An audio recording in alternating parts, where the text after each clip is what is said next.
نشهد أن لا إله إلا الله وحدا صمدا لم يلد ولم يولد ولم يكن له كفوا أحد.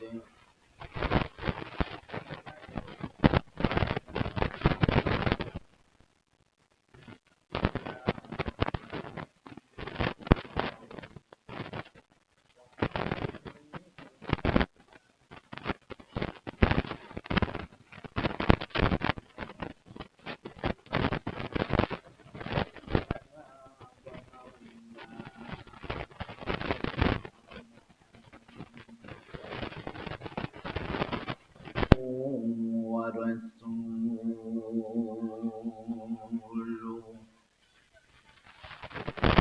أما بعد فأعوذ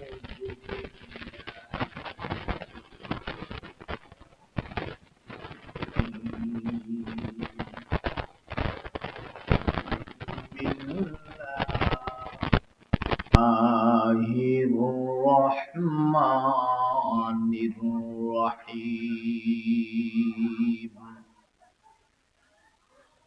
وقرن في بيوتكن ولا تبرجن تبرج الجاهلية الأولى وأقمنا الصلاة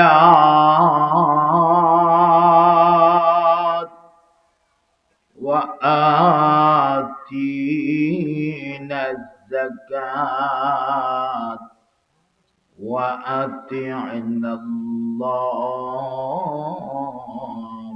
ورسوله. صدق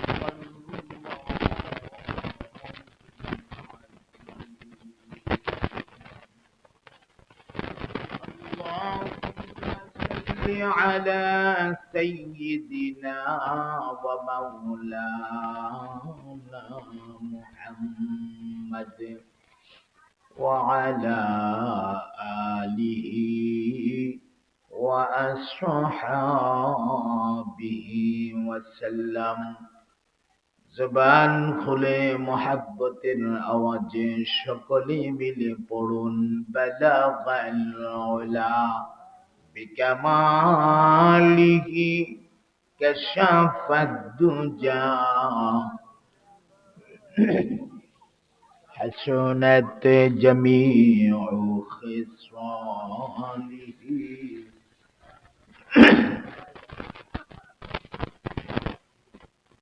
मेरे दिल के तमन्ना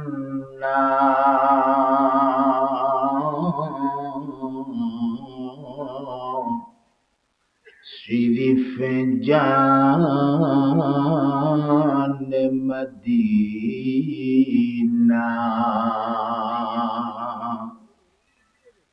ऐ मक्की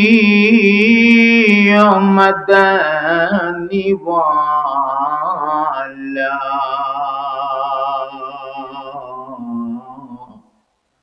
मुझे ले चलो मदीना।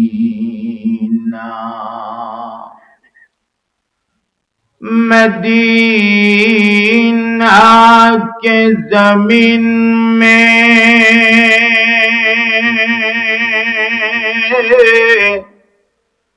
रोज़ाए मुस्तफा है। मदीना के जमीन में रोज़ाए मुस्तफा है।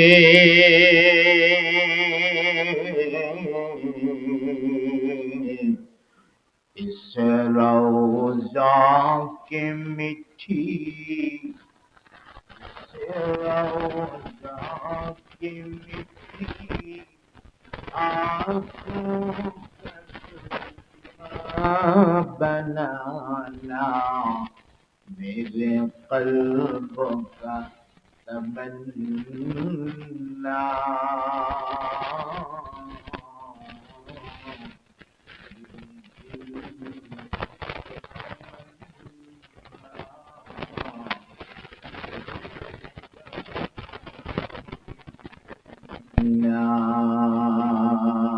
بلغ العلا بجماله كشف الدجى بجماله حسنت جميع خصاله صلوا عليه وآله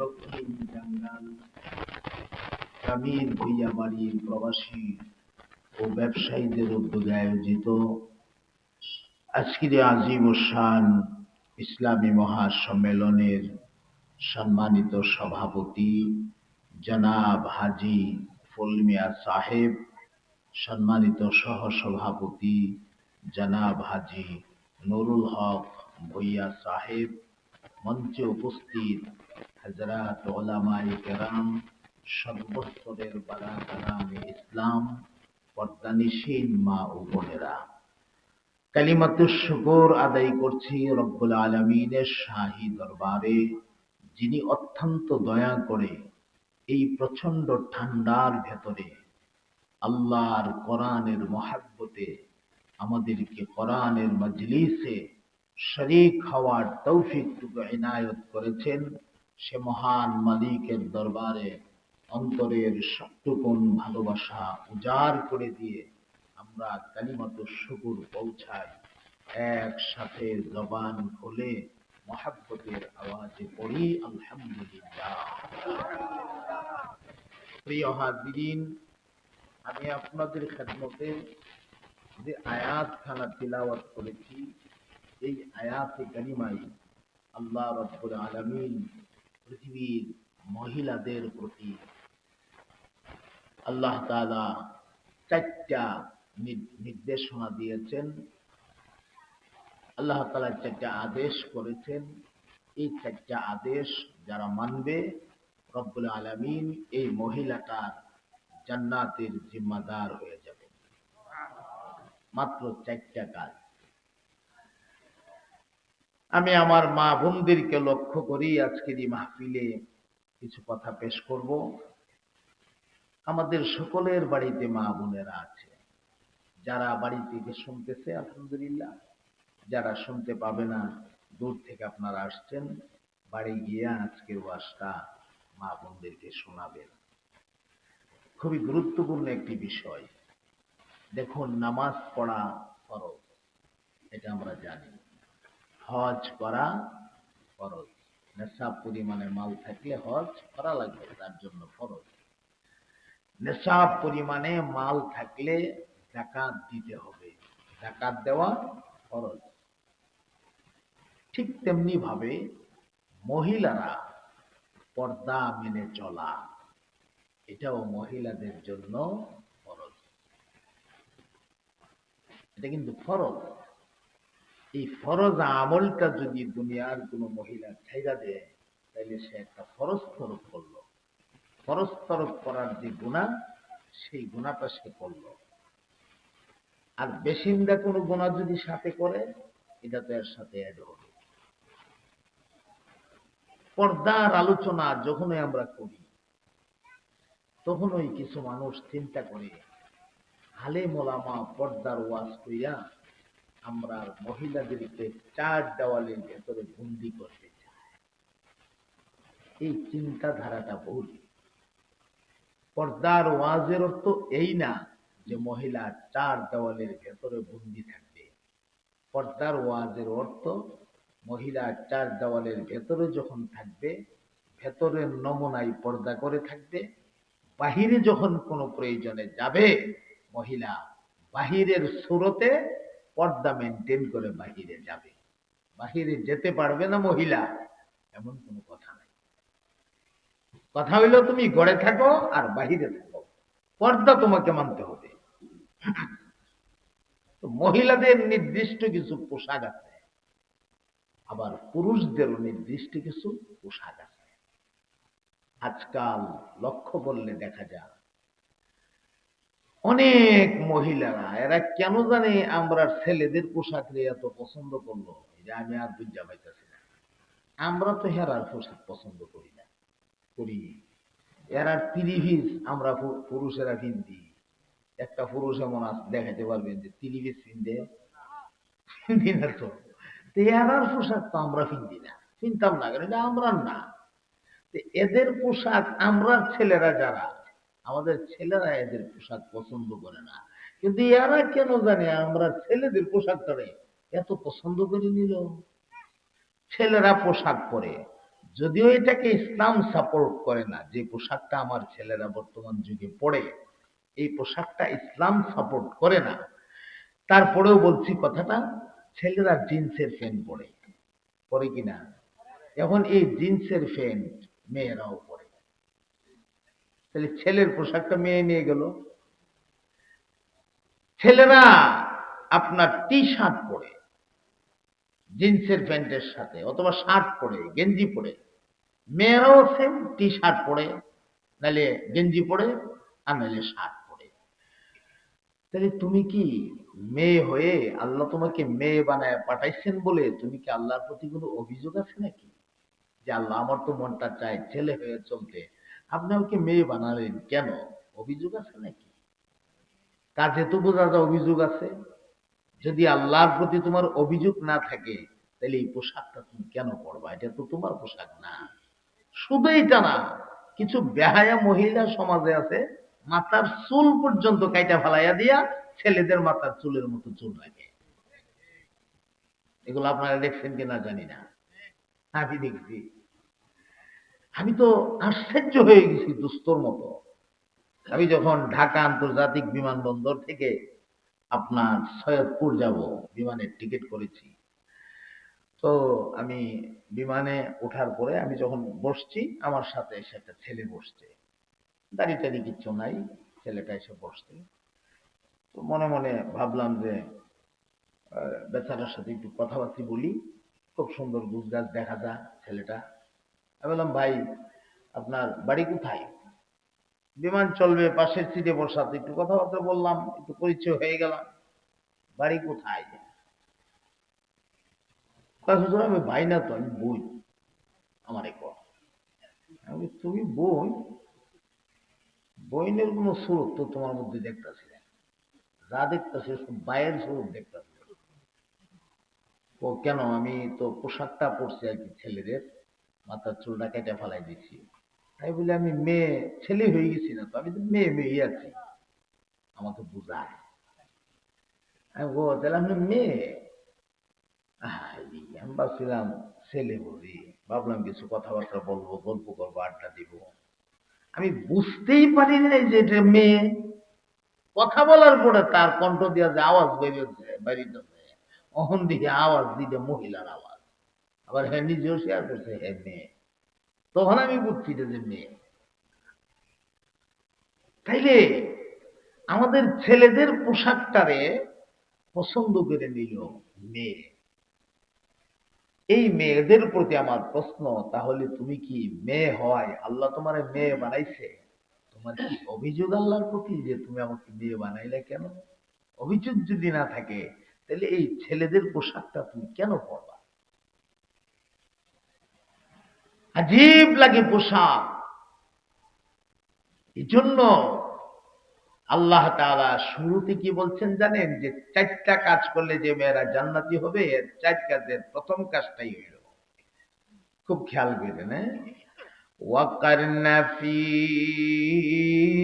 বুয়ুতিকুন্না ওয়ালা তাবাররাজনা তাবাররুজাল জাহিলিয়াতিল উলা।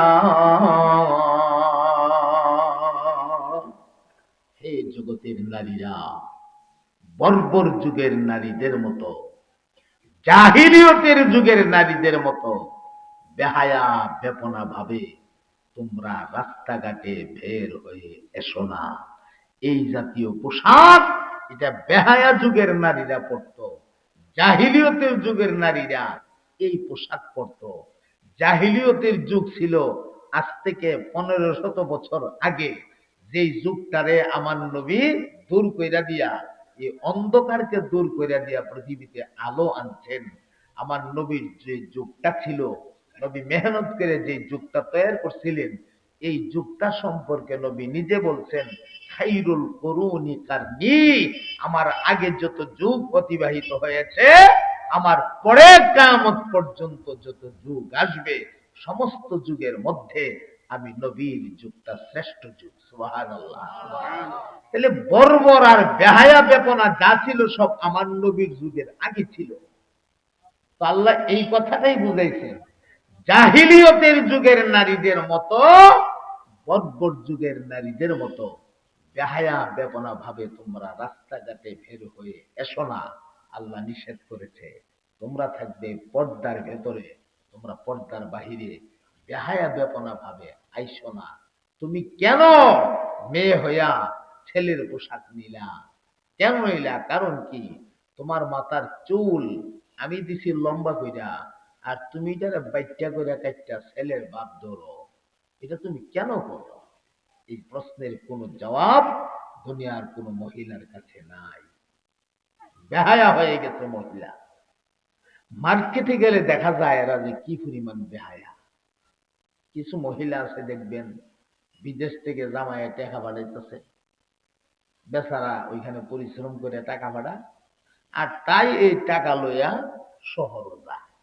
যাও যে যাওয়ার সুরতটা এমন বেহায়া সুরত, মাথার চুল লাইন তেরে একবারে ওপেন খুললা, খুব সুন্দর করে মাথার চুল দিলে শিম্পু মিম্পু দিয়া এটারে গুছাইয়া গেছে, চুল লাইন তেরে ফুলাইয়া 2-3টা ক্লিপ টিলিপ মাইরা, আবার সামনের চুলটা এখানে টান দেয় না, এই চোখের বড় বরাবর কাটে, এটাকে বব কাটিং কয়। হাঁটলে ঘোড়ার মতো চুল এমনি নাচে, ঘোড়ার চুলের মতো এমনি নাচে। আবার চোখের আগাতে নাকের গোড়াতে একটা চশমাও বসা, আবার বেনিটি বেগ একটা কান্দ ফলা, আর হাতলা কেরে হাতলা, ওগুলা জামা পরে, এমন টাইট ফিটিং জামা পরে, তাই যে তার যে বডির যে টাকছাকটা, পুরা বডিটা এখানে বুঝাই যা, কাপড়ের উপর দিয়েই পুরা বডি বোঝা যা। যেই কাপড়টা পরার পরে এই কাপড়ের উপর দিয়ে তোমার বডির টাকচার বাইসা উঠলো, বডি বুঝাই যা, এটা পরা আর না পরা তো সমান কত। কথা কয় না, ঠিক না? এটা লাগায়া আবার উষা মোড়া একটা জুতা লাগা, এটা এমনি থাকে ঠেংটা, ঠ্যাংটা যখন স্বাভাবিক না থেকে এমন হয়ে জায়গা, তাহলে অটোমেটিক ওই শরীরটা 3টা ভাঙা মারে দিয়ে সেটা তাই ড্যাং ড্যাং করে শহরও ঘুরতেছে। এই বেহায়া নারী জানে না তার জামাইরা যে কত কষ্ট করে পয়সাটা ইনকাম করতেছে। মাথার গাম পায়ের পাতায় পালায়, আমরা তো নিজের চোখ দিয়ে দেখে আসছি। প্রবাস জীবনটার মতো এত বড় কষ্ট আর কোন জীবন হতে পারে না। এখানে প্রবাসীদের কথা আসছে বলে কথাটি আমার জেহেনে আসছে। তার কাছে মা নাই, তার কাছে বাবা নাই, তার কাছে বোন নাই, তার কাছে ভাই বেরাদর নাই, গোষ্ঠী গোষ্ঠী নাই, তার ছেলে মেয়েরা নাই, কেউ নাই, সে একা সেখানে থাকে, সারাদিন পরিশ্রম করে ডিউটি করে, আবার এসে নিজের রান্নাটা নিজে পাক রাঁধতে হয়, নিজের খানাটা নিজে পাক করে খাইতে হয়। এত পরিশ্রম করে এসে খানাটা রেডি পাইতো, তাও তো একটা কথা, নিজের খানাটা নিজে খাইতে হয় কষ্ট করে। একটু সময় পাইলে বাড়িতে ফ্যামিলির সাথে একটু ভিডিও কলে কথাবার্তা কয়, একটু আনন্দ করে মনটারে একটা বুঝই দে, কষ্ট করলে করতেছি, অন্তত আমার ফ্যামিলির মানুষের মুখে আমি একটু হাসি ফুটাই রাখতে পারতেছি। এই হলো একটা ফ্যামিলির গার্জিয়ানের দায়িত্ব। সে কত কষ্ট করে, এত পরিশ্রম কইরা মাথার গাম পায়ের ফাতায় ফেলাইয়া কষ্ট করে ইনকাম করে। আবার কোন কোন সময় তো শোনা যা হঠাৎ মারা গেছে, প্রবাস থেকে সে জিন্দার আসতে পারে না, লাশ হয়ে দেশে ফিরে। এত কষ্টের পয়সা দেশে ভাড়া। এই বেহায়া নারী, তুমি কেমনে তোমার জামাই এত কষ্টের পয়সাটারে তুমি শহর বন্দর বেহায়া বেপনা ভাবে ঘুরা ঘুরা এই পয়সাটারে তুমি কেমনে নষ্ট করো? তোমার বিবিকে কি একবার এই প্রশ্নটা আসতে পারে না? আমার স্বামী এত কষ্ট করে পয়সাটা পাঠা, এই পয়সাটা আমি কেমনে খরচ করি? তুমি ১,৫০০ ২,০০০ টাকার একটা শাড়ি পরলে অনেক চমৎকার শাড়ি পাওয়া যায়। ১,৫০০ ২,০০০ টাকার শাড়ি তো ভালো দামি শাড়ি, ভালো দামি, কিন্তু ১,৫০০ ২,০০০ টাকা। কত গরিব মানুষ আছে ৪০০ ৫০০ টাকা দিয়ে একটা শাড়ি কেবল কিনতে পারে না। তুমি ২,০০০ টাকা দিয়ে পড়ো, তুমি বিদেশি মানুষের স্ত্রী হিসাবে মেনে নিলাম। তুমি কি একটা শাড়ি ধরো, এটা ১০,০০০ ১২,০০০ ১৪,০০০ টাকা। তুমি কি জানো এই ১৪,০০০ টাকা ইনকাম করতে তোমার স্বামীকে কত কষ্ট করা লাগছে? এই চিন্তাটা তাদের মাথায় নাই। কথা বলেন ঠিক কিনা? কি হবে উপায়? আমার মহতারাম দোস্ত, দুনিয়ার প্রতিটা নারী যাদের বিবাহ হয়ে যাওয়ার পরে স্বামীর প্রত্যেকটা মাল, একটা পয়সার মালকেও হেফাজত করা, এটা স্ত্রীর দায়িত্ব। এমনকি স্বামীর অনুমতি ছাড়া স্ত্রী কোনো ভিক্ষুককে ভিক্ষাও দিতে পারবে না। ভিক্ষুককে ভিক্ষা দেওয়ার জন্য স্বামীর কাছ থেকে অনুমতি নিয়ে রাখতে হবে।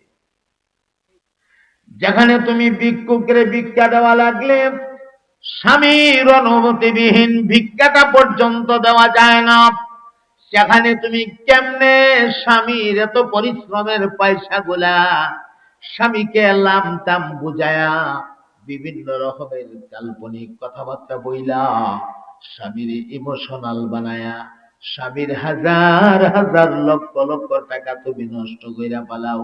তুমি মহিলা মানুষ, আল্লাহ রাব্বুল আলামিন তোমারে গুণ দিয়েছে, তোমার কথার ভেতরে একটা মজা আছে, একটা জাদু আছে। এই জাদু দিয়া তোমার স্বামীর মনটা নিয়া তুমি খেলামেলা করো, তোমার স্বামীর ইমোশনাল বানাও, বানায়া স্বামীর লক্ষ লক্ষ টাকা তুমি নষ্ট কইরা ফেলাও। মনে রাখবা, হাসরের ময়দানে কিন্তু হিসাব না দিয়া একটা কদমও তুমি সামনে বাড়াইতে পারবে না। এ মহিলা, আমার মা বোনেরা, এখনো সময় আছে, সাবধান হয়ে যাও। তুমি শালীন পোশাক পরো, তোমাকে ঘর থেকে বের হতে আমরা নিষেধ করছি না। পর্দার ওয়াজ শুনলে শরীরে অনেকের অ্যালার্জি শুরু হয়ে যায়। অ্যালার্জি হওয়ার কোনো কারণ নাই। আমরা তোমাকে ঘর থেকে বের হতে বলছি না, তোমাকে বলছি পর্দায় থাকার জন্য। এটা কোরআনের নির্দেশ, এটা তোমার জন্য ফরজ। তুমি ঘরের ভেতরে থাকা অবস্থায় ঘরের ভেতরে পর্দা মাইনা চলবা। কোন বেগানা পুরুষ যদি তোমার ঘরে ঢুকে যেন তোমাকে দেখতে না পারে, আড়াল থেকে তার সঙ্গে কথা বলবা। এও আল্লাহর কোরআন নির্দেশ দিয়েছে। মধুর আওয়াজ দিয়া মজার মজার কথা বইলা বা মজার মজার আওয়াজে বেগানা পুরুষের সঙ্গে তুমি কথা বলা নিষেধ। বেগানা পুরুষের সাথে কথা বলতে হবে রুক্ষ আওয়াজে, আর মিষ্টি আওয়াজে, মধুময় আওয়াজে একমাত্র কথা বলবা তুমি তোমার স্বামীর সাথে। কথা বলেন ঠিক কিনা? কিন্তু আজ প্রেক্ষাপটটা একদম ভিন্ন হয়ে গেছে। জামাইয়ের সাথে কথা কয় ঠেকনায়া ঠেকনায়া রাগ কইরা, যেন মনে হয় কারো বাড়ি মারতেছে, দেপ্পার দেপ্পার করে ওঠে। কথার মধ্যে কোনো রস নাই, মজা নাই।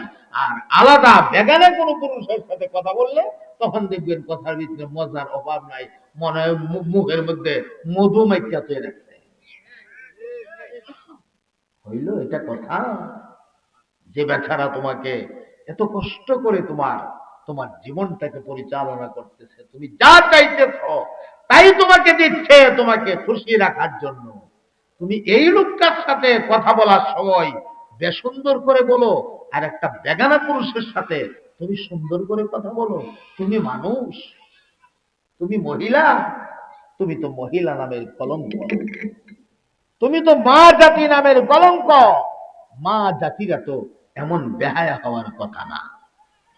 কষ্ট হইতেছে আপনাদের না? কথাটি একটু কঠিন হয়ে যেতেছে।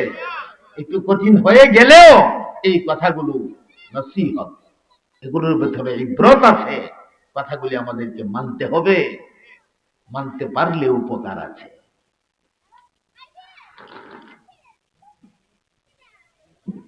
কথা বলেছিলাম ঘরের ভেতরে থাকা অবস্থায় ঘরের ভেতরে যেভাবে পর্দা মাইনা চলতে হয় মাইনা চলো। ঘরের ভেতরের পর্দাটা কি? ঘরের ভেতরে তুমি স্বাভাবিক লেবাসে চলো, কোনো আপত্তি নাই, যদি তোমার ঘরে কোনো বেগানা পুরুষ না থাকে।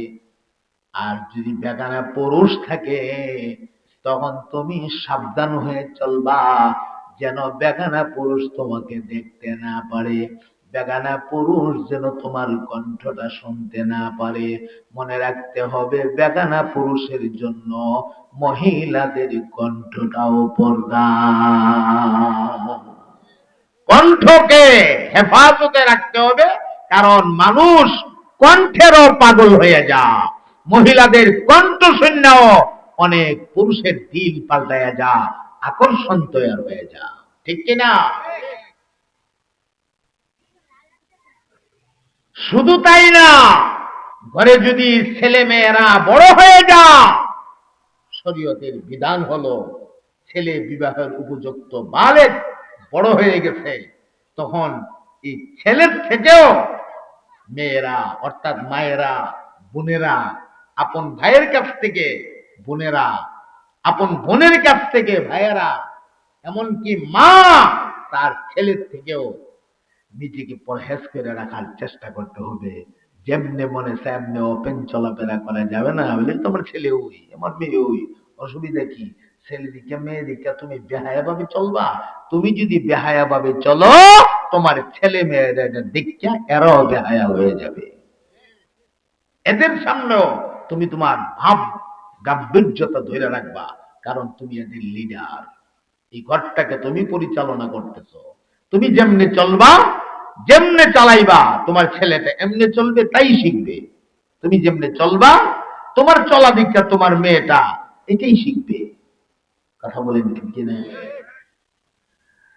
আমার মুহতারাম ভাইরা, এরপরে মহিলাকে হুজুর বাড়ির বাহিরে যাবে না? হ্যাঁ, নিশ্চয়ই মহিলা বাহিরে যাবে।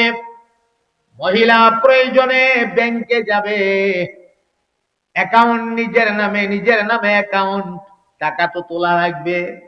বর্তমান আধুনিক যুগে ফিঙ্গারের মাধ্যমে টাকা তোলা হয় অথবা চেকের মাধ্যমে তোলা হয়। যদি তোমার কেউ না থাকে, চেক দিয়ে টাকা উঠায় আনতে না পারো, তুমি নিজে ব্যাংকে যাইবা, যাও, ইসলামের কোনো আপত্তি নাই। তুমি তোমার স্বামীর ঘর চাইরা, পর্দার ঘরটা চাইরা দিয়া বাহিরে যাইবা ডাক্তারের কাছে চিকিৎসা করার জন্য, ইসলামের কোনো বাধা নাই, তুমি যাও, কোনো আপত্তি নাই। তুমি তোমার বাবার বাড়ি যাইবা, যাও, কোনো আপত্তি নাই। তোমার বোনের বাড়ি যাইবা, ভাইয়ের বাড়ি যাইবা, যাও, কোনো আপত্তি নাই। তবে যাইবা যে পর্দার সাথে যাইবা, পর্দার সঙ্গে গেলে কোনো আপত্তি নাই। পর্দাবিহীন গেলে সেখানে ইসলামের আপত্তি আছে না নাই? কথা বলেন। বলবেন হুজুর আমি তো পর্দা লাগাই যাই, ঘর থেকে বের হওয়ার সময় এমন একটা বুরকা আমি ভিন্দি পর্দার লাগি, একটা পাঞ্জাবির মতো এরকম গুল এটা গায়ে লাগাই, আবার আরেকটা দিয়ে মাথা ঘুরি, মাথাটা ঘুইরা চোখটারে এমন ভাবে বান্ধি, হুজুর আমার চোখ বাদে আর কিচ্ছু দেখা যায় না। হাতের মধ্যে হাত মোজাও লাগাই, পায়ের মধ্যে পা মোজাও লাগাই, আর মাত্র শক্তি বাইরে থাকে ইন্দোরার বাতারির চোখের মতো। এত সুন্দর করে পর্দা করি, তারপরেও কি আমার পর্দা হয় না? আমার প্রশ্ন, মারে তুমি পর্দা করো ঠিক আছে, হাত ডাইকে ফেলাইছো মোজা লাগায়া, পা ডাইকে ফেলাইছো তুমি মোজা লাগায়া, পুরা বডি ডাইকে ফেলাইছো বোরকা লাগায়া, মাশাআল্লাহ ভালো কথা, ডাইকে ফেলাইছো পর্দা লাগাইছো, কিন্তু তুমি যে বোরকাটা বানাইছো, এক নাম্বার বোরকাটারে বিভিন্ন রকমের আসবাবপত্র সেখানে লাগায়া, উন্নত মানের বোতাম দিয়া, এরপরে বিভিন্ন রকমের যে লেজ বলা হয়, লেজ, সুন্দর আকর্ষণীয় আকর্ষণীয় লেজ দিয়া দিয়া বোরকাটারে তুমি মডেলিং করেছ। দুই নাম্বারে বোরকাটারে তুমি বড় শক্ত করে টাইট ফিটিং করেছ। মাঝে মাঝে বোরকার মধ্যে দুই দিকে দুইটা রশি লাগানো থাকে, টান দিয়া তুমি শক্ত কইরা বান্ধো। এর কারণে দেখা যায় এটা বোরকা লাগাইলে যে কথা, না লাগাইলে সমান কথা। তুমি কতটুকু মোটা, কতটুকু চিকন, কতটুকু লম্বা, তোমার বোরকার বাহির থেকে যদি সব আইডিয়া করা যায়, ইসলামের শরীয়তে এই বোরকারে বোরকা বলা যায় না। কথা বুঝতে পারছেন? আরে তুমি বোরকা লাগাইছো, দাবি করতেছো, মেনে নিলাম বোরকা লাগাইছো, লাগাইলে কি হবে? এমন আকর্ষণীয় বোরকা লাগাইছো, একবার সাইবার মনে চাইলো, মনে না চাইলো, তুমি এমন কাইলা, কালা তো কালা, যাইতেবার সালা, সাইটলার তলা, এর হলে তোমার দিকে কেউ ওপেন থাকলে কেউ চাইতো না, এটা এমন কালা। কিন্তু এই আকর্ষণীয় বোরকার ভিতরে ঢোকার কারণে তুমি কাইলা হওয়ার হলো, অন্তত বোরকার আকর্ষণে একবার বেচারা চায়। তাহলে বোরকা তো তুমি লাগাইছো তোমার দিকে চাইবার লাগিয়া, পর্দা করবার লাগিয়া না। এত ডিজাইন করে তুমি বোরকা লাগানোর তো কথা না। এই বোরকা তো লাগাইছো তোমার দিকে চাইতো, এটা তো বোরকা না, এটা তো পর্দা না। বুঝতেছেন কথা? ইসলাম কি বোরকা, কোন ধরনের বোরকা পড়া লাগবে, ইসলামী কথা শিখে গেছে না? ঢিলে ঢালা পোশাক। বলুন কি পোশাক? ঢিলে ঢালা, মাথা থেকে ছেড়ে দিবা পায়ের তলা পর্যন্ত ঢিলে ঢালা একটা পোশাক। এটার ভেতরে কি চিকন মহিলা আছে না মোটা মহিলা আছে, এটা বুঝার কোনো কায়দা যেন না থাকে। আল্লাহ, আপনাদেরকে একটা বয়ান ছোট করে শোনায়া দেই। নবীনন্দনী খাতুনে জান্নাত ফাতেমা রাদিয়াল্লাহু তাআলা আনহা অসুস্থ অবস্থায় কোন সময় মরে যাবে ঠিক নাই, ফাতেমা ওসিয়ত করলেন, আমি যখন মরে যাব, আমাকে রাতারাতি তোমরা গোসলের কাজ সম্পন্ন কইরা কাফন দিয়া রাতারাতি আমারে যত দ্রুত সম্ভব দাফন কইরা দিবা। সাথীরা ডাক দিয়া কয়, আত্মীয় স্বজনরা ডাক দিয়া কয়, হে ফাতেমা, আপনি হলেন বিশ্ব নবী রাহমাতুল লিল আলামিনের কন্যা, এছাড়া সাইয়্যিদাতুন নিসাই আহলিল জান্নাহ, জান্নাতে যত নারী হবে সমস্ত নারীদের সর্দার আপনি হবেন, সর্দারিনী হবেন। অতএব আপনার জানাজার নামাজটা তো একটা বিরাট ময়দানে, একটা বিশাল জানাজা হওয়া দরকার। ফাতেমা জবাব দিয়েছে, বিরাট বিশাল জানাজা হোক, এতে কোনো ফজিলত আমার নাই। আমার ফজিলত পর্দা করেছি সারা জীবন, পর্দা নিয়ে যদি কবর পর্যন্ত যেতে পারি ফজিলত।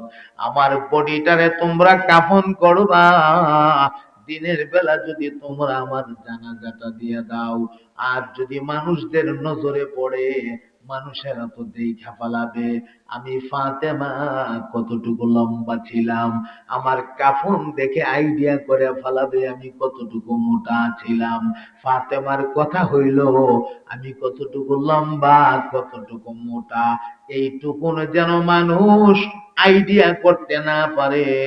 সুতরাং রাতারাতি আমারে গোসল করায়া পরিবারের যারা আছো আত্মীয় স্বজন তোমরা নিজেরা জানাজা দিয়া রাতারাতি আমি ফাতেমার দাফনের কাজ সম্পূর্ণ করে দিবা। আল্লাহু আকবার বলেন। এটার নাম হচ্ছে তাকওয়া, এটার নাম হচ্ছে পরহেজগারি। এখন চিন্তা করেন, আমরার দেশের ফাতেমা আর নবীর কন্যা ফাতেমা বেশ কমার তিনি। আমরার দেশের ফাতেমার তো অভাব নাই। আল্লাহু আকবার। এই জন্য আল্লাহ রাব্বুল আলামিন দুনিয়ার নারীদেরকে কর্মসূচি দিয়েছেন চারটা। বলেন কয়টা? চারটা। এক নাম্বার কর্মসূচি দিয়েছেন وقرن في بيوتكن ولا تبرجن تبرج الجاهلية الأولى জোরে জোরে বলে দিন না সুবহানাল্লাহ। আল্লাহ রাব্বুল আলামিন ডাক দিয়া বলেন, হে জগতের নারীরা, ওই যে জাহিলিয়তের যুগের নারীরা, ওরা বড় বেহায়া বেপনা ভাবে চলাফেরা করত, ভাই রে ভাই মনে করত না, বাবারে বাবা মনে করত না, বাবার সামনে যেই সুরতে চলতো ভাইয়ের সামনে এই সুরতেই চলতো, বেগানা পুরুষের সামনে এই সুরতেই চলতো, শর্ট কাপড় চোপড় পরতো। অতএব তোমরা তাদের মতো হয়ে যাও না। আল্লাহ বলেন এদের মতো ঘর থেকে তোমরা বের হয়ে যাও না, তোমরা পর্দা মেনটেন করে চলো। আমি রব্বুল আলামিন তোমাদের মর্যাদা বাড়ায়া দেব। আমার ভাই, আল্লাহর ওলি হয়েছেন এই দুনিয়াতে অনেক মহিলা।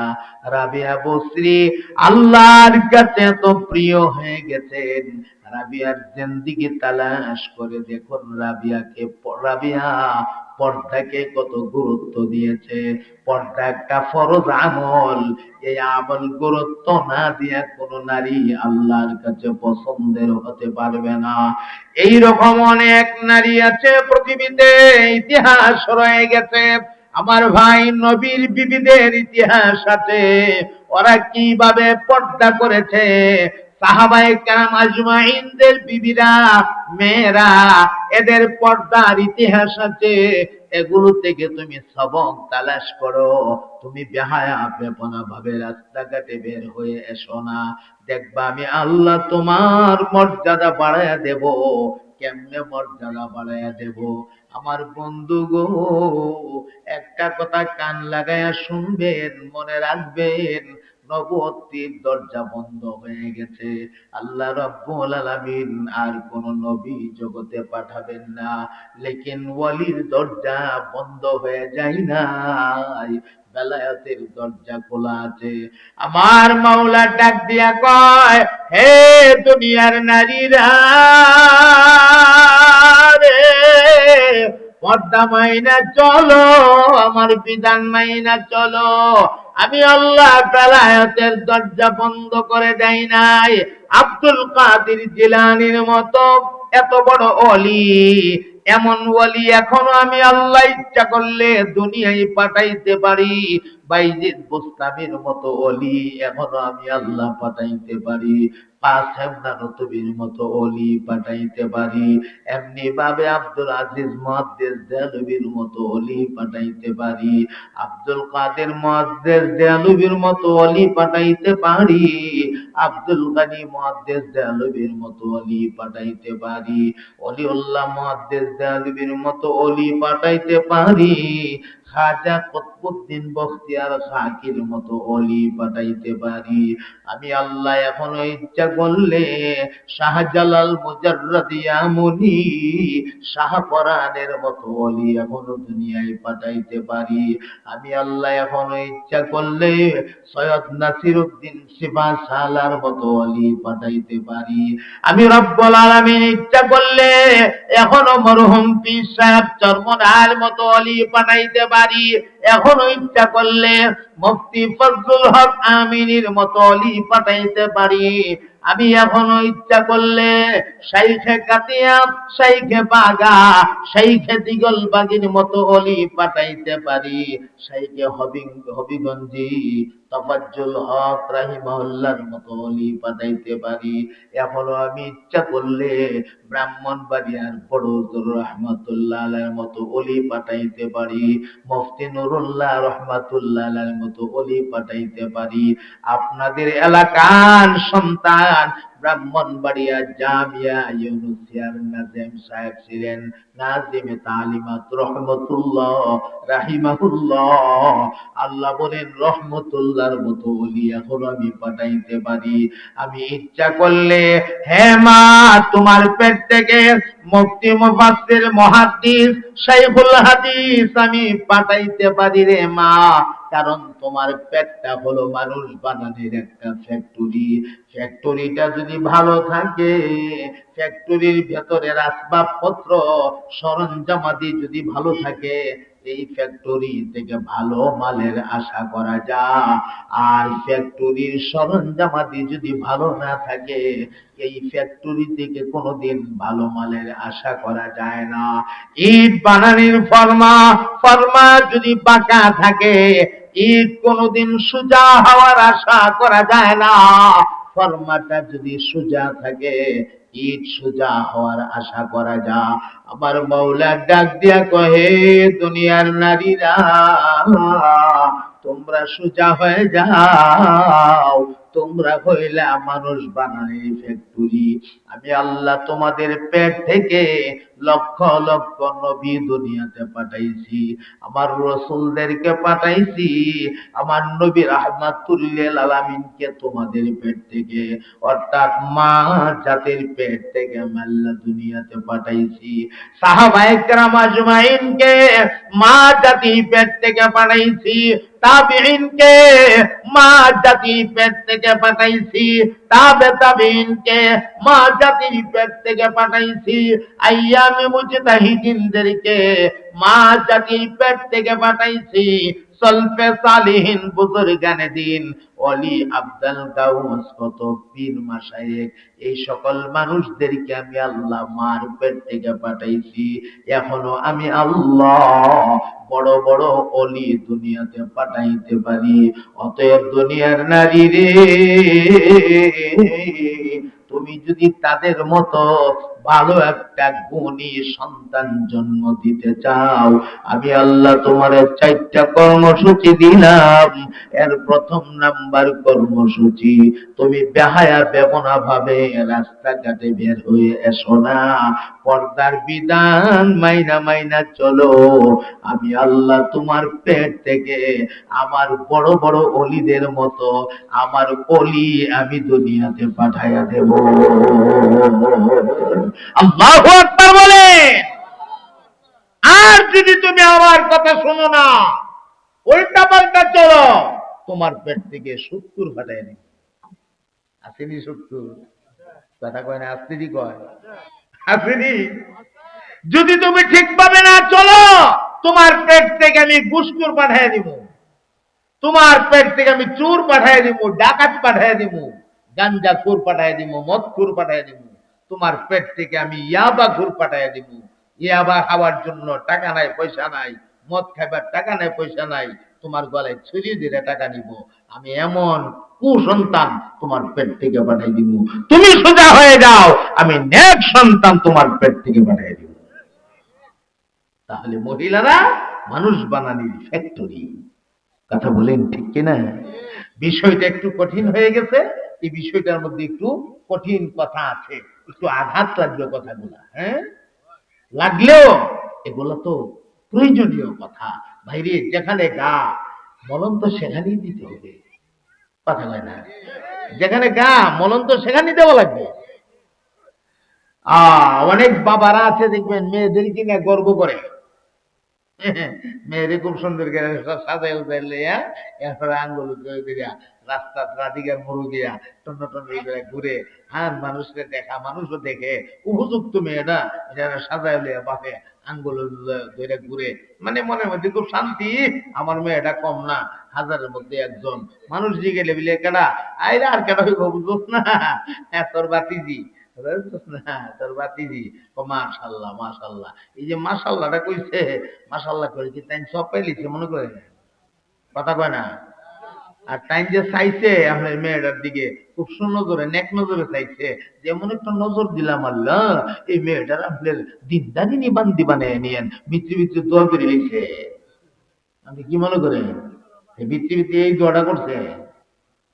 কোন দোয়াটা করছে এটা কইলাম না, এই কথাটা কইলাম না, আমরা বলে বুঝ না, তার বুঝা লইবে। এ বউডারে সাজাইয়া লইয়া শহর টোটো করে ঘুরে, বন্ধু একটা দেখা হয়েছে, দোস্ত কেনাইলা, আর কেন হইব তোর ভাবি, ভাবি এই বেহায়া পুরুষ, তুমি কেমনে তোমার ঘরের জিনিসটারে শহর লইয়া ঘুরো, আবার মানুষ রেখো তোর ভাবি, ঘটনা কি? তুমি কি চাইছো সেখানে ভাবি কইয়া?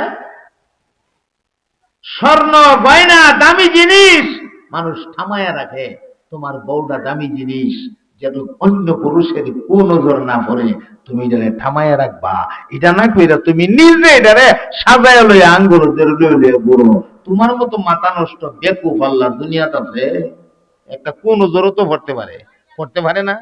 মানুষের নজরের মধ্যে বেশ কম আছে না, বদ নজর আছে না কিছু মানুষ, একটা বদ নজরের কারণে জীবনটা বরবাদ হয়ে যেতে পারে। একটা কিচ্ছা কইতাছি রাখো,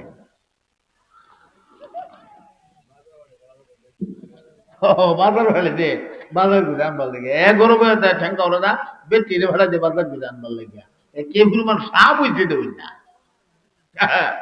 আচ্ছা যাক, যে কথা কইছিলাম, হের চোখ এত নষ্ট রে ভাই, রাস্তা দিয়ে আইটা যাইতেছে, রাস্তার কিনে আপনি লাউ গাছ লাগাইছেন, বাইসনা দিয়ে দিচ্ছেন, গাইডে গাইডে লাউ ধরছে, মাশাল্লাহ নিচে চাইলে সুন্দরই লাগে, জায়গা জায়গা জায়গা লাউ, এমন সুন্দর করে লাউ সেটিং হয়েছে, জায়গা জায়গা দেখার মতো বড় চমৎকার, এত সুন্দর করে লাউ ধরছে। এখন হাতা দিও মাশাল্লাহ আপনার একবারে সুন্দর করে এমনি ছড়া রইছে, শুধু হাতা ফুতা কাটতেন না রান্দা খাইলই মনে হয় যে খুব স্বাদ লাগবো। আর এটা লাউটা কত স্বাদ লাগবো, দেশি লাউ, এটার মধ্যে কোনো ফরমালিন সরমালিন নাই, কত ভালো লাগতেছে, দেখতে কত সুন্দর লাগতেছে। এখন হের চোখ খারাপ আর কি, হে আমাদের যা যাইবার সময় কয়, আরে বাপরে বাপ, এটা কোন জাতের কথা রে, গাইডে গাইডে লাউ ধরছে রে, ও বাবা বাবা রে, এত লাউ কি গাছ ধরে রে, হে তা কয়া যে গেছে গা, একটু পরে আপনার বাজারে বেকান লয়ে বেরিয়েছেন, বাজারও যে ভাই যাইবা প্রতি গিয়া ধরুন লাউয়ের ফাতা ফোতা যাতা আছে, অবল তার ডল্লা মিল্লা পুরা গাছটা বে হইয়া ফেলে গেছে গা, বোঝা যায় না জ্বললে যেতেছে গা, আর কিচ্ছু নাই। এখন তাড়াতাড়ি হাতের মধ্যে দাউ লয়ে গিয়া সব লাউ জলদি করে কাটছেন, ও ভাই নাই রে, মনে হয় কেউ শখ লাগিয়ে দিচ্ছে, কাটতে কইটা লাউডি কোনো রকম সেভ করছেন, কিন্তু গাছটার কাম শেষ, এটা যে আপপাদা পড়তে পড়ছই, আর উঠবার মতো ক্ষমতা নাই, এমন বদনজরওয়ালা কিছু মানুষও সমাজে আছে না নাই। তুমি যে তোমার মেয়েটারে লইয়া ঘুরো, অথবা তোমার স্ত্রীটারে তুমি আঙ্গুল লইয়া ঘুরো, এমন একটা বদ নজরওয়ালা মানুষের নজরটা যদি ফেরা থাকা, হ্যাঁ জীবনটা বরবাদ হয়ে যাবে। তাহলে এই বরবাদটা তো তুমি নিজের হাতে ধরে করলা, নিজের হাতে ধরে করলা। এরপরে মানুষের মনের মধ্যে বদ চিন্তাধারা আসে না, কথা কয় না, মানুষের মনের মধ্যে খারাপ চিন্তাধারা আসে না। তাহলে একটা মানুষ যদি তোমার সুন্দরী স্ত্রীটারে দেখা তার মনের মধ্যে কোনো খারাপ চিন্তাধারা সৃষ্টি হয়, তাহলে এটার জন্য তুমিও দায়ী, তুমি সবচেয়ে বড় দায়ী। তুমি যদি তোমার স্ত্রীটাকে এভাবে সাজায় নিয়া খোলা মার্কেটে না ঘুরতা, তাহলে আরেকজন তোমার স্ত্রীটারে নিয়ে একটা খারাপ চিন্তা ভাবনা করতে পারতো না। তাহলে সে খারাপ চিন্তা ভাবনা করার পেছনে মূল দায়িত্ব তুমি, তুমি নিজে দায়ী। এগুলো বুঝে না, বুঝবে না। আল্লাহ আমাদের হেফাজত করেন, সবাই বলেন আমিন। এই পর্দায় থাকলে দাম কমে না, বরং পর্দার ভেতরে থাকলে মানুষের দাম বাড়ে। মানুষের দাম কি হয়? বাড়ে। মহিলাদের দাম বাড়ে। একটা উদাহরণ দেই আপনাদেরকে। আপনারা যারা চট্টগ্রামের কক্সবাজার গেছেন আপনারা সহজে বুঝবেন। চট্টগ্রামে দেখবেন কক্সবাজারে আপনার খুব সুন্দর সুন্দর শামুক পাওয়া যায় কিনতে, সামুদ্রিক শামুক, খুব চমৎকার চমৎকার শামুক। তো ওরা এই শামুক গুলাকে সমুদ্রের কিনারা থেকে শিকার করে আনে, একদল শিকার করে নিয়ে আসে। এরা শিকার করে নিয়ে আসে, আইনাডের খুব সুন্দর করে প্রথমে গরম পানির ফালা, গরম পানির ফালা নির্ভরে এর জান্ডা টানি বাইরিয়া, এর ভিতরে একটা জান আছে না, জান্ডা ফালাইছে কোনো না গরম পানি, গরম পানি ফরার পরে জান্ডা বেরিয়ে গেছে। জান্ডা বের হয়ে যাওয়ার পরে এটার ওয়াশ করে, এটার ভেতরে যে ময়লা যেটা আছে, হ্যাঁ, আপনার নারী বুড়ি উজুরি সব বাইর করে ব্যাটের করে ফই পরিষ্কার করে এক একটা এক এক মডেলের দেখার মতো এটার সুন্দর করে সাজায় গোছায় এনে সে ইতানের মধ্যে আবার অক্ষর লেখে, কোনোটার গায়ে লেখে ব, কোনোটার গায়ে ম, কোনোটার গায়ে তালিবাস, কোনোটার গায়ে ল, কোনোটার গায়ে চ, আবার কোনোটার মধ্যে লিখা তোর আই লাভ ইউ লিখা। এরা এটা খোলা মার্কেটে সাজায়া তুইছে, হাজার হাজার মানুষ যাইতেছে এই শামুক দেখতেছে। একবারে গিয়া ক আমার নাম যে লালু, লালুর ল এখানে এলু কেমনে? আরে বাপরে বাপ, আমার লালুর ল সমুদ্রের শামুকের মধ্যে। চাচা এই শামুকটার দাম কত? তাহলে দাম বেশি না, মাত্র 50 টাকা। বেটা 50 টাকা নেও, আমার লালুর লয় বসছে বেড়াইয়া 50 টাকা ব্যাপার নেই, নেও 50, দেও আমার লালু, লালু কথা বলছি। আরেক বেড়াই গেছে হে গায়ে লেখা ক, আরে বাপরে আমার কালুর ক আইলো কেমনি রে? চাচা দাম কত? বলে দাম বেশি না 50 টাকা, নেও 50, দেও আমার কালু, লইছে কালু। এভাবে মানুষ 50 টাকা দিয়ে দিয়া এটা কিনতেছে। হ্যাঁ, আর আরেকটা গেছে গিয়েছে না, লালু তো ধরে না, কালু তো ধরে না, হ্যাঁ গিয়া দেখে যে আই লাভ ইউ যেটা লেখা, এটার মধ্যে আটটা লাগাইয়া ধরছে।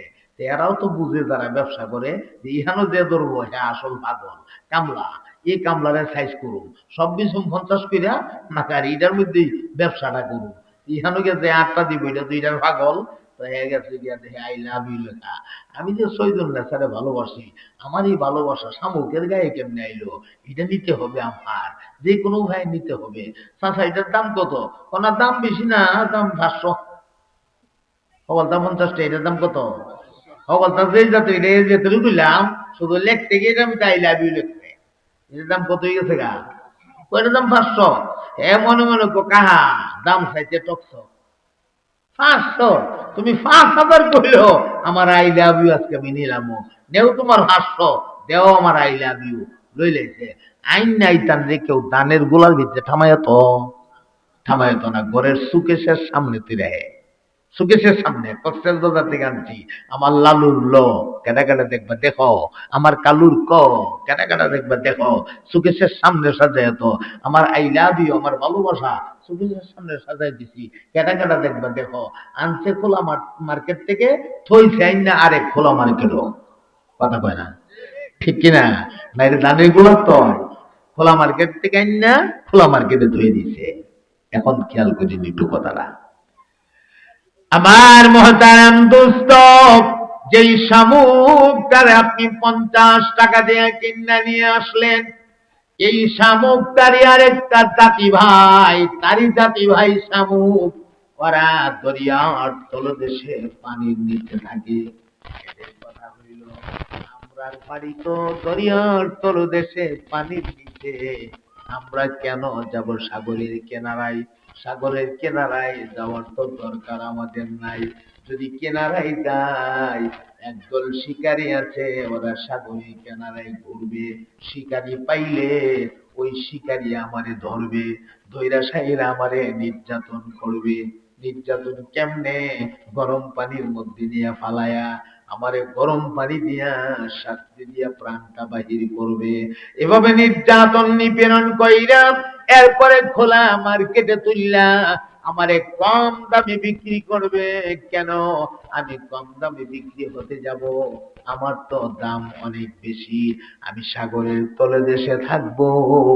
এই কারণে সাগরের তলদেশে যেই শামুকগুলা বসবাস করে, নিজের কদর নিজে বুইঝা আপন বাড়ি পর্দার ভেতরে সাগরের তলদেশে থাকে, এদের পেট থেকে পাওয়া যায় হীরা মণিমুক্তা জওহারের মতো দামি দামি জিনিস।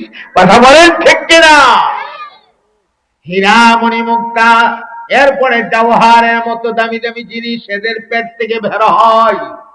হ্যাঁ, এই জন্য আমার মোহতারাম দোস্ত, মেসালটা দেওয়ার কারণ হলো যেই নারীরা বেহায়া বেপনা ভাবে রাস্তাঘাটে খোলা মার্কেটে চলে আসে, এদের দাম কমে না, এদের দাম বাড়ে না। আমার ভাই, এদের মূল্য কমে যা।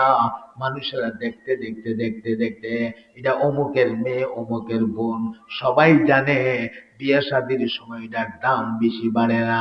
মানুষ সমালোচনা করে, ওইটার রাস্তাঘাটে দেখছি এটার মাথার চুল বাচ্চা, আরেকজনকে এটার চোখটি সরু সরু, ওইটারে দেখছি এটার নাকটা লম্বা, আরেকজনকে দেখছি এটার দাঁত বড় বড়। এই যে এত কথা কয় দেখার কারণে, যদি খোলা মার্কেটে না দেখতো তাহলে এই সমালোচনা গুলা করতো না। এছাড়া নির্যাতনের শিকার হয় তারা যারা খোলা মার্কেটে বেহায়া বেপনা ভাবে ঘোরাফেরা করে। কোন পর্দাশীল নারী শিকারের হাতে পড়ে না। পর্দাশীল নারী কখনো নির্যাতিত হয় না, নিপীড়িত হয় না। বেহায়া বেপনা ভাবে রাস্তাঘাটে বের হয়ে এসে যাওয়ার কারণে কিছু দুশ্চরিত্রের মানুষ আছে যারা শিকার করার চেষ্টা করে, ওরা শিকার করে নিয়ে যা তাকে নির্যাতন নিপীড়ন করে, অত্যাচার করে।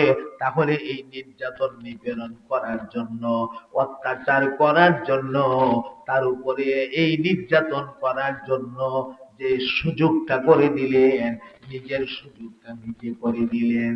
মহিলা যদি নিজের কদর বুঝত, নিজের কদর বুঝা যদি পর্দার ভেতরে থাকতো, অথবা পর্দা দিয়া চলতো, জীবনে কোনদিন এই মহিলার উপরে শিকারকারীদের নজর পড়তো না। আওয়াজ দেয়া বলেন কথা ঠিক কিনা? বেহায়া ভাবে চলার কারণে রিক্সাওয়ালা পর্যন্ত মাল কয়, মালটা খারাপ না, মালটা ভালোই, কথা কেনা? এটাই তো বাস্তবতা। মালটা দেখতে খারাপ না, মালটা খুব ভালো। ওই এ মহিলা, কই গেছো তুমি? চিন্তা করছো নি? চাউলের বস্তা, আটার বস্তা, ধানের বস্তা, গমের বস্তারে মানুষ মাল কয়, আর তুমি এখন এমন অবস্থায় গিয়া পড়ছো, তোমারে দেখা রিক্সাওয়ালা পর্যন্ত তোমারে মাল কয়। তোমার তো লজ্জা লাগার কথা, তোমার তো হায়া লাগার কথা। এভাবে বের হয়ে আসার কারণে শিকারীদের সামনে পড়ে যাও, ওরা তোমারে শিকার করে। আর একদল মহিলা আছে, এদের চিন্তাধারা হইল আমি বেহায়া বেপনা ভাবে রাস্তাঘাটে বের হয়ে যাব না। ওই যে সমুদ্রের তলদেশের শামুকের মতো এদের চিন্তা হইল আমি সমুদ্রের কিনারায় গেলে শিকারীতে ধরা পড়ে যাব, আমারে নির্যাতন করবে, আমার উপরে অত্যাচার করবে। না, যাব না। আমার বাড়ি তো গভীর তলদেশে, পানির নিচে, আমি সেখানে যাব কেন?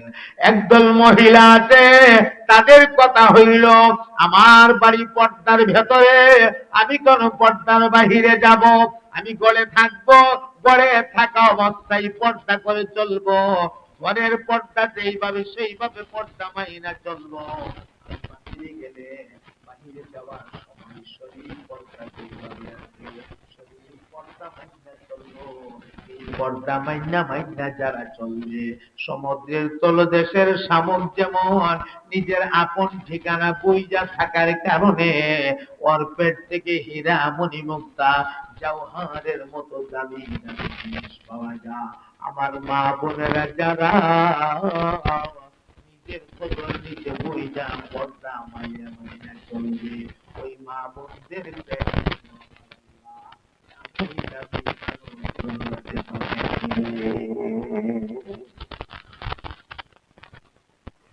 এরপরে যদি বুঝাইতে না পারি কথা, আর কেমনে বুঝা? এই জন্য আল্লাহ রাব্বুল আলামিন নারীদেরকে, দুনিয়ার নারীদেরকে কর্মসূচি দিয়েছেন চারটা। এক নাম্বার কর্মসূচিটাই হলেন ওয়াকারনা ফি বুয়ুতিকুন্না ওয়ালা তাবাররাজনা তাবাররুজাল জাহিলিয়াতিল উলা। দুই নাম্বার কর্মসূচি দিয়েছেন ওয়াকিমনাস সালাত, দুনিয়ার নারীরা যেন পর্দার ভেতরে থাইকা 5 ওয়াক্তের নামাজ আদায় করে ঘরের ভেতরে।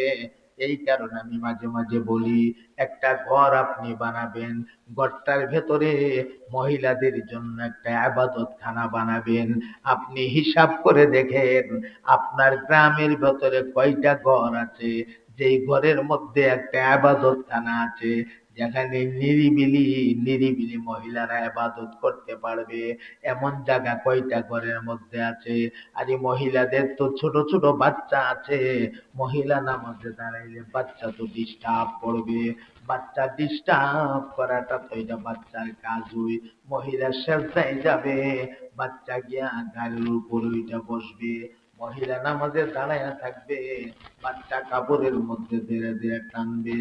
মহিলা নামাজে দাঁড়াইছে, বাচ্চা গিয়া সেজদার জায়গার মধ্যে বয়া বয়া মার চেহারার দিকে তাকায়া তাকায়া রং তামাশা হাসি করতেছে। ছোট মানুষ সে তো আর বুঝে না, তার কাজ হইতো এটা। এই কারণে আপনার দায়িত্ব সময় আমাদের মহিলা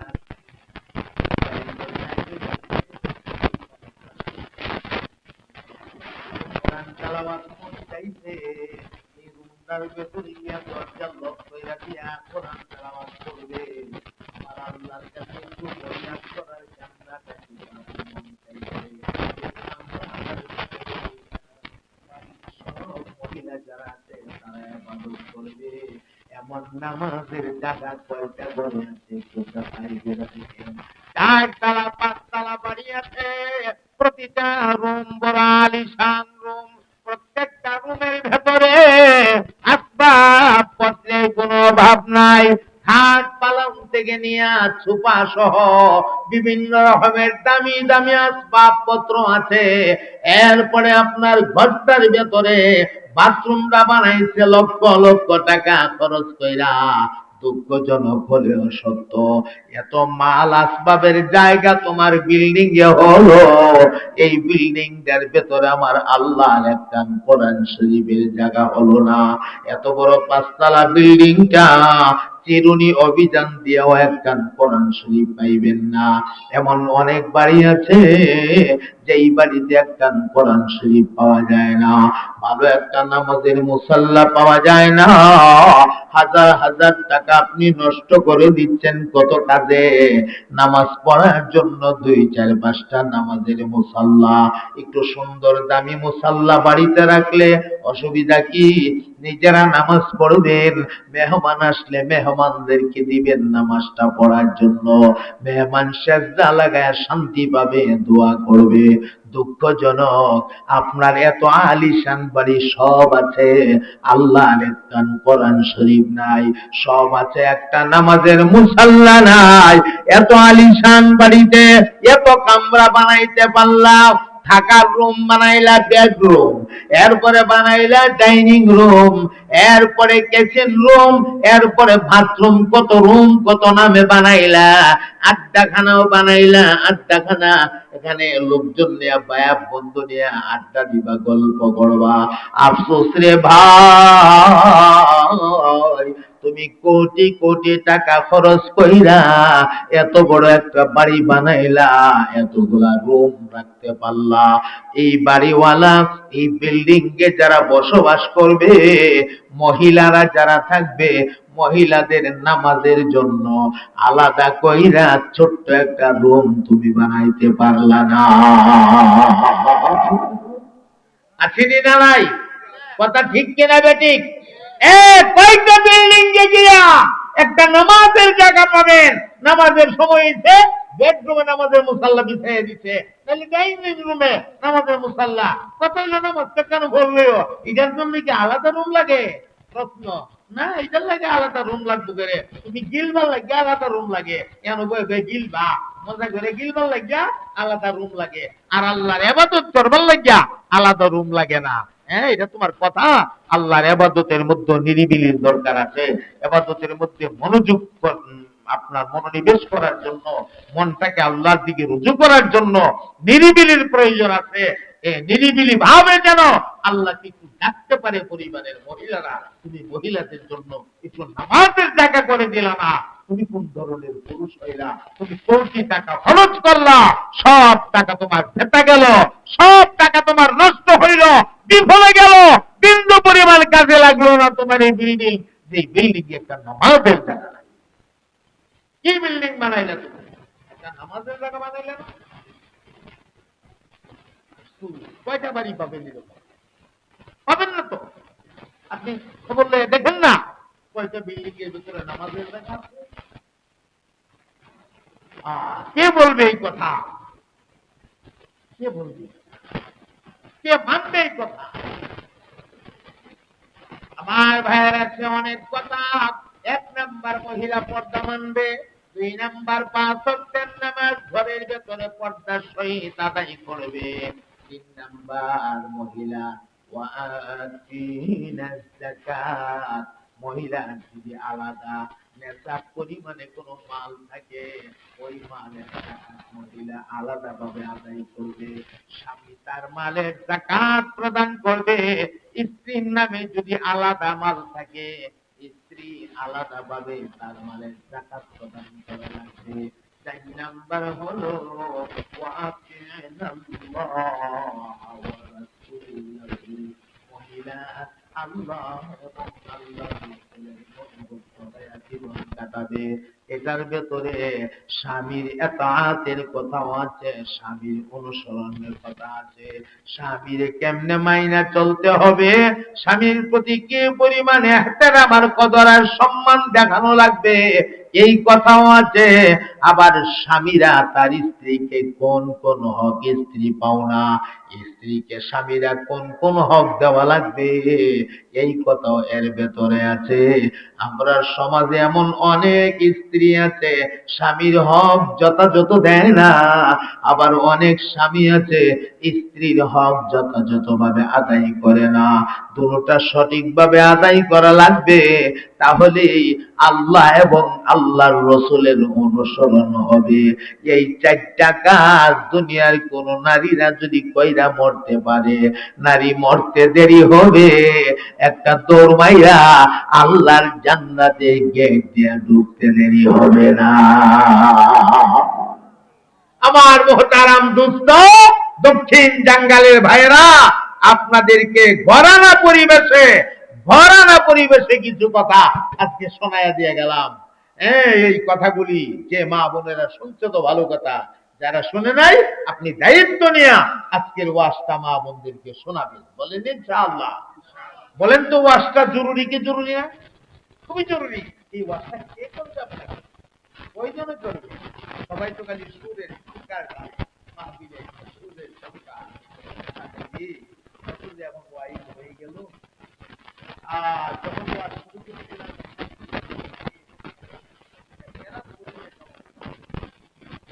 রাতটা করবো, পোলাপান সাহস করছে না।